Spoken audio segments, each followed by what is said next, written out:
Stitching వచ్చడానికి ఇది ఇవన్నీ free అయ్యడానికి. ఎందుకు ఇది ఇవన్నీ ఫ్రీ అయ్యడానికి మనం చేస్తున్నాము. ముందు మనం ఏం చేయాలి? భద్రాసనం చేయాలి.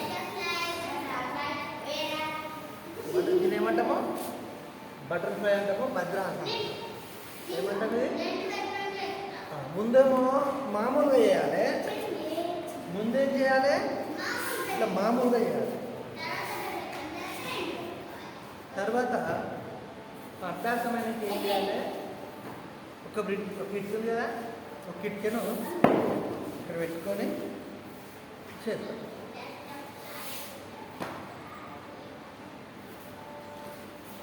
ఇది అయిన తర్వాత మళ్ళీ మనం ఏం చేయాలి? కొంచెం చేతులు కింద పెట్టి మీరు ఇంకొంచెం ప్రెస్ చేయాలి.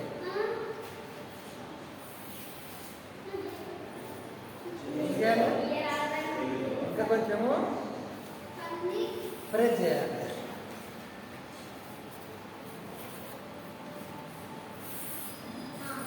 ఇప్పుడు ఏంటంటే ఇవి ఉన్నాయి కదా, ఇది మొత్తం కిందికి దాకి ఇది మెడంకి రావాలి. మన హరిద్వార్లో ఒక అబ్బాయి ఉంటాడు, ఆయన ఏంటాడో ఇంటిని గీడ పెట్టుకుంటాడు. ఇట్లా ఈ కాళ్ళు ఉన్నాయి కదా, ఈ కాళ్ళు ఏం చేస్తాడు? ఇట్లా గీడ పెట్టుకుంటాడు. అంటే ఈయన ఫ్రీ చేసుకుంటాడు అనమాట. ఇట్లా ఫ్రీ అవుతాడు. ఓకేనా? చేయండి మళ్ళీ ఒకసారి.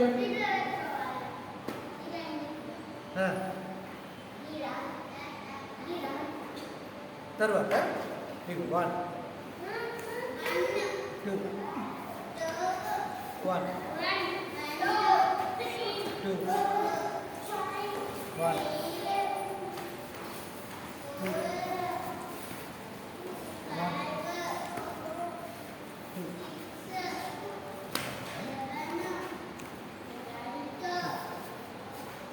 ఇది అయినాక మళ్ళీ ఏం చేయాలి? మళ్ళీ ఫస్ట్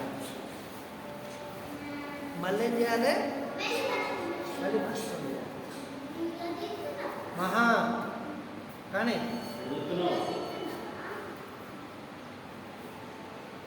ఇవి ఇట్లా మనం 10 సార్లు 20 సార్లు 30 సార్లు కాకపోతే కొన్ని 100 సార్లు ఎత్తినే ఇది అర్థం వస్తుంది.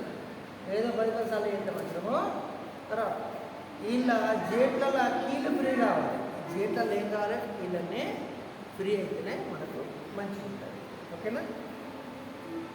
దీన్ని ఏమంటున్నాము? బటర్ఫ్లై అంటాం, భద్రాసనం అంటాం. ఓకేనా? భద్రాసనము. తర్వాత మనం ఏం చేయాలి? కొంచెము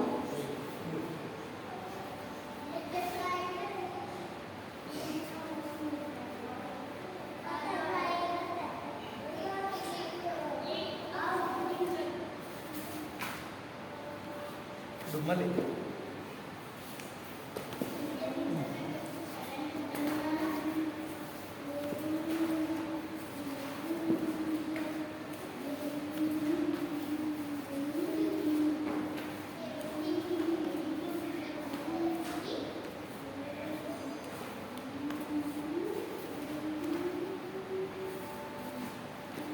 వెరీ గుడ్. మళ్ళీ కొంచెము చేతులు కట్టు, పాదాలు కట్టుకొని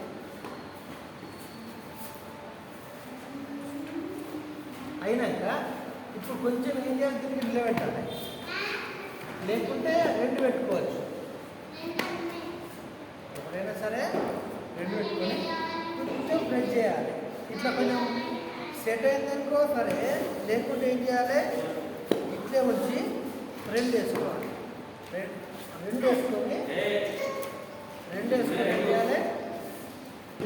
వీటిని ఒత్తాలి. మనకు ఒక చేతితో వచ్చి కష్టమైంది కదా, అప్పుడు ఏం చేయాలి?